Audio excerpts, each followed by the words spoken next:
So here we go. Ayan, so good morning. Tingnan natin ang ratio dito ng buhangin. Kung ilang karatilya buhangin ang paggawa ng pins concrete post at saka dragon fruit post. Ayan, so unang karatilya po yan. Idol. So ang gamit po namin dito idol na buhangin ay screen sun. So ibig sabihin mga idol, ang screen sun, yun ito po ang dinadaan sa conveyor. Ibig sabihin inaayag siya, no? Sinasala po. Yung mga bato na 3/4 pataas, yun po ang kinukuha, at 3/4 pababa na bato, yun po ang nakasama dito, kaya matibay po siya. Dahil ang daming mga bato-bato, ayan kung makikita ninyo, ang daming mga bato-bato. Ayan o, 3/4 pababa na mga bato, yun po ang nakasama niya. Okay? So ngayon, tingnan natin, pangalawang karatilya na po yan. Ayan, so pangalawang karatilya para sa dragon fruit post or pins concrete post natin. So isa lang ang ratio natin dito idol, no? Semi-special po yung gawa natin dahil ang pinapalabas po natin dito mga idol sa isang bag na simento ay sa 6 feet, 8 piraso lang po. Okay? 8 piraso lang sa 6 feet. Sa 7 feet, 7 piraso.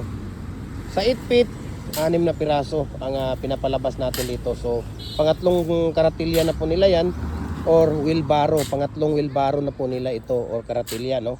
Karatilya kasi sa amin ito, sa Bisaya or sa Tagalog din, parang karatilya din ang pangalan. Sa English naman, wheelbarrow. Okay? So, yan, pangatlo. Andyan po yung ating mga model, si Kuya Michael at saka si Kuya Jopre. Mag-hi ka, Kuya Michael. Mag-hi ka sa mga followers. Yan, Kuya Jopre, oh. Grabe, oh. Mag-hi ka naman. Ikaw naman, masyado kang masungit pala sa, sa tawag dito, sa video. Ayan. So, tingnan natin, mga idol, no? Ayan, pangatlo na po yan. Uy, mayroon pang pahabol, isang pala. Okay. Pangatlo na yan. Ilan na yan? Pangatlo na yan? Ayan, pangatlo na. So dito tayo. Natingin tayo dito sa kanila. Okay. Paglalagay nila ng simento. Okay. Yung simento na gamit namin dito ngayon, yung Portland na type 1. Any brand po na, any brand. Basta type 1P or type 1. Maganda talaga type 1. Mahal lang. Mas mura kasi ang type 1P. Okay. Pero pag walang iba, type 1 okay na yun. Ayan, yung kasi type 1 yan, yung gamit namin. Portland cement, no? Walang problema kung tawag dito. Any brand po ang gagamitin natin. So, ayan na, kukuha na si Kuya Michael ng tubig. So, tingnan natin kung ilang timba na tubig o ilang bucket na tubig ang ilalagay nila dito. So, para po sa mga karagdagang impormasyon, no, mga idol, bakit po tayo naglalagay dito ng bakit po tayo naglalagay dito ng tawag dito yung parang kawali, ayan, no? Bakit kaya mayroong parang kawali? So ang purpose niyan idol, para po sa tawag dito paglalagay ng tubig, no, buhangin at saka simento ay hindi na sayang, hindi kung napunta saan kasi ang tubig pag naglagay ka nasayang, napunta doon sa gilid ganyan. So mangyari doon sa natin, sa puste natin ay wala na, no? Magiging ampaw na yung natin, hindi na sa isa insaktong timpla, kasi paglagay mo ng tubig biglang na aksidente na nabuhos dito sa mga gilid kung saan napunta, hindi mo naman pwedeng mahabol yun. Tubig yun, sayang kasi simento yun, di ba? So yun ang pinaka-purpose natin bakit tayo naglagay ng ganyan, para at least nandyan lang sa loob ang tubig, no? Nandyan lang sila. So makasama talaga doon sa isang tawag dito, sa isang pagmi-mix. Okay? Sa isang bag na simento. So, ulitin po natin, ang ginagawa po namin, semi-special po ito na dragon fruit post or pins concrete post, 6 inches po. Okay? 6 inches po ang tawag dito. 6 inches po ang tawag dito ang size 4x4 by 6 feet po ang ginagawa namin dito. So ang ano dito, ang ratio dito, 3 karatilya na buhangin, 3 or 4 na timba na tubig. Ayun, no, yung timba na tubig na ano ni Kwan. Yan, sabihin mo lang walang tao, huwag ka na magsalita doon, hayaan mo siya. Ayan.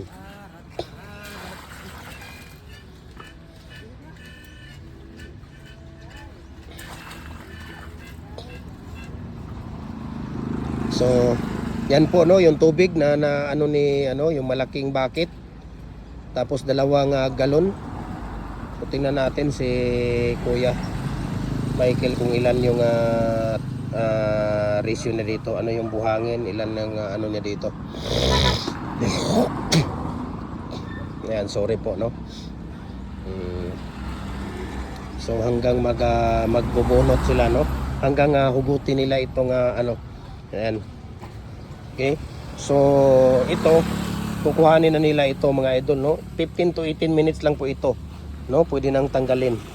So ngayon, yung ginawa nila diyan, yung pagmi-mix nila dito po nila ilalagay yan, no? Pag hinuhugot po yan, pag kinukuha po ito, dito ilalagay nila sa gilid yan. Okay?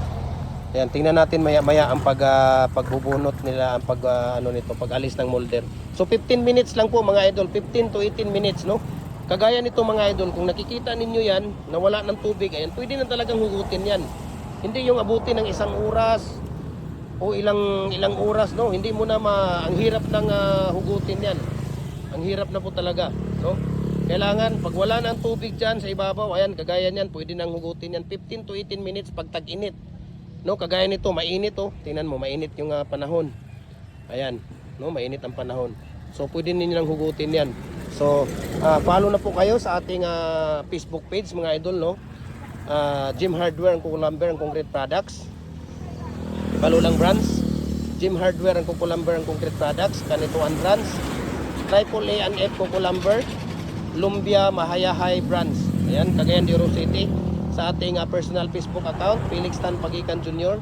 Sa ating Instagram account, Felix_Pagikan 2000. Sa ating YouTube channel, Jim Hardware and Kuko Lumber and Concrete Products. So, para updated kayo sa mga bagong video natin. Ayan, kumuha na si Kuya Jopre ng mating art.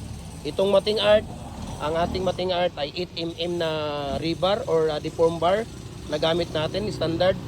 At saka number 16 na tie wire yung gamit natin dito para mas matibay at matigas. Ayan. So ito, pwede na nating hugutin ito. Dahil pagka tag-init, 15 to 18 minutes. Pagka makulimlim, walang init, 25 to 30 minutes, no? 35 to 30 minutes. But depende na sa inyo yan. Basta sinasabi ko sa inyo, pag wala ng tubig dyan, wala ng tubig dito, sa ibabaw, kagaya nito, wala ng tubig, pwede na nating hugutin yan. Okay? So ito, pangalawang ano ni Kuya Michael. Pangalawang ano na niya yan. Pangalawang timba na niya yan. 2 galon. Ayan. Mayroon 2 galon.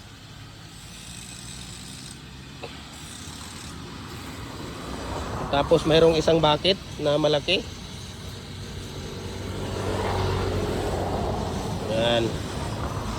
So 2 bucket pala na malaki. Tapos 2 galon na ganyan ang nilalagay nila dito sa isang pagmi-mix nila. Ayan, no? Ayan, so mag-follow po kayo. At ayan, kung makikita ninyo, ayan si Kuya Joel. Ayan, shout out sa kay Kuya Joel. Padala ko sa iyo, Kuya, ha. Karon ba pagbalik nimo, padala ko. Oh. Karon ra ay unsa man unya na kam. Saglit lang kasi mayroon pa, alam mo naman tayo, mag-business pa tayo, ya. Alam mo naman yan, ha. Ayan. Ayan si, ano, kaya, ayan, tingnan natin. So, nandito na yung ano nila, no. Maya, tingnan natin dito maya kasi huhugutin na nila ito, eh. Dong, hugutin na ninyo, Dong. Hugutin na ninyo yung molder. Saglit lang kasi wala yung kasama niya. Nagigib pa. Okay, nagigib pa yung kasama niya. Ayan. So, dito lang po yan, idol, no? Yung ating location. Kung gusto ninyo, dragon fruit post na quality ang gawa, Pins Concrete Post, dito lang po yan sa Jim Hardware, Cuculamber, Concrete Products. Kanituan branch, near Bulao Bridge, sa Ipunan. Ayan, no? Nandun yung Bulao Bridge, going to Upol, Ipunan, yan na daan. Ito going to SM Uptown. Okay, kung galing kayo sa Upol, ayan, makikita ninyo. Nakikita niyo Jim Hardware, Cuculamber, Concrete Products. Ayan, nandyan. Okay? So, quality ng mga concrete post, dragon fruit post, dito lang yan. No? Dami nating tawag dito. Dami nating nakakuha na ka sa business permit. Isin ka kuha. Itong bago. Isin sa isin. Para di mo malintan. I-ano mo na doon, maside shoot ka dyan. Daming mga dump truck na ano dito. Ayan. So, tingnan natin ang pag-ngugot nila. Kay Kuya Jupre. Yan. Okay.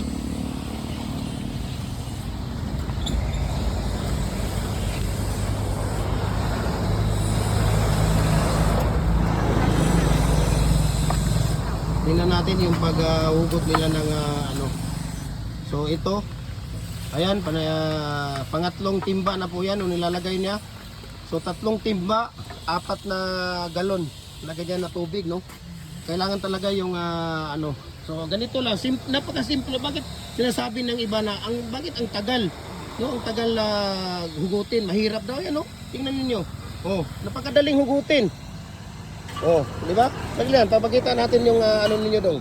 Ano yung gawa, oh? Oh, oh. Di ba? Sige. Sige, yung iba.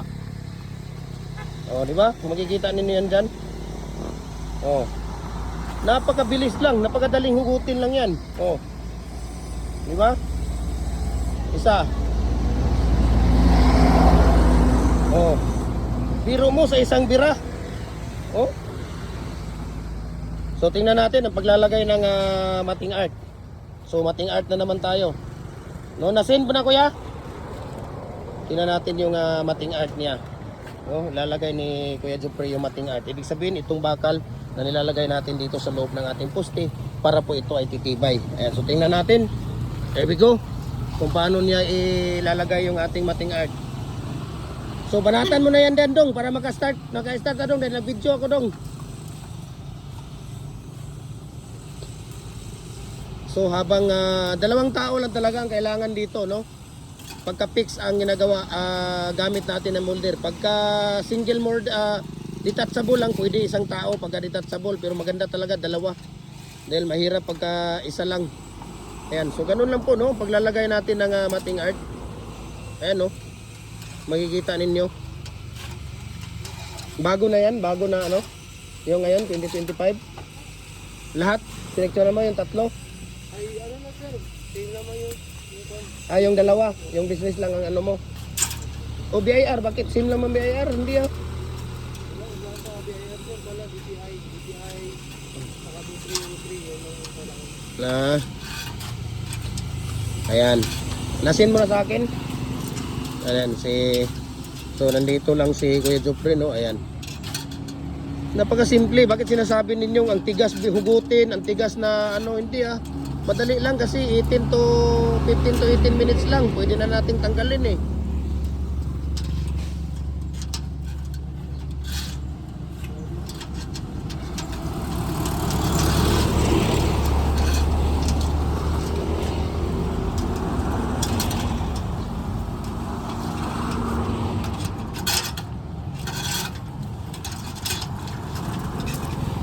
Ayan.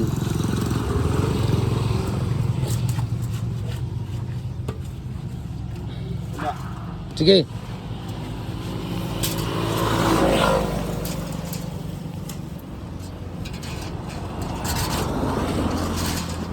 Ang daming hardware doon. Bakit di ka bilis mo lang? Ang daming hardware doon ah. Ito lang yung ipasukan ko doon.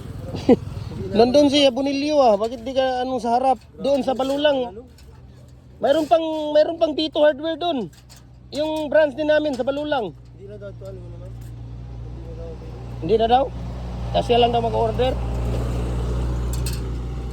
Maraming hardware no? Sabi na, ano, dikit-dikit. Sabi ko sa'yo, ang daming hardware doon. May halin pa Di ibenta pa yun doon. Parang wala nang benta yung iba. Nako, malakas doon yun. Ang daming mga tao doon, ang daming bahay doon na ano. Balikan ko yun. Eh dito nga, 6 na, ito, 9 na barangay, puro concrete products eh. Oo, ganito, puro concrete products yung mga ginagawa. Ayan o, tingnan ninyo. So ganun lang ka-simple mga idol, no? Ganun lang ka-simple talaga. Ayan, tingnan natin si Kuya Jupri sa paglalagay na niya ng pouring. Ayan. Tingnan natin sa paglalagay ng pouring. Okay? So ganito lang kalugaw talaga dapat, no? Ganito lang kalugaw dapat yung ano natin. Ay, no? Tingnan mo, lugaw na lugaw po talaga siya. Pasang-pasa. No? Ayan, shout out daw ko kay ano pangalan mo kuya? Kay Charlie Charlie Baluran. Baluran. Taga Cotabato ka kuya, di ba? Cotabato. Oh, biro mo taga Cotabato. Ano yung ano to eh, ahente ng agent ng ano? Tekno. Ayan, Tekno. So mayroon na akong customer doon. Oy, ano ate? Say mo. Ina nga kuan. Ayan, ganun lang. Ganun lang yung paglalagay ng concrete post. No? Ayan. Ganun lang ang pagbubuhos nila. 114 yan. 114.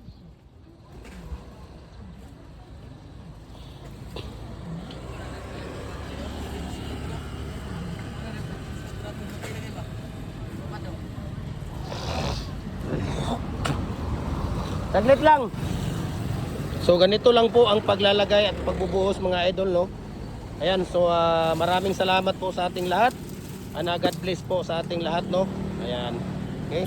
So punta tayo dito. Ayun, no, ang dami nating stock dyan, no? Bubuhos.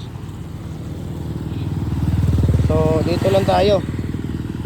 So papakita ko rin po sa inyo mga idol yung ano natin. Yung mga molder natin dito na mga design. Ayan, no, yung mga bricks molder natin, hollow block, decorative. Ayan, no, kung makikita ninyo, di ba? Ayan, so ang dami na po, no? Maraming salamat. God bless po sa ating lahat.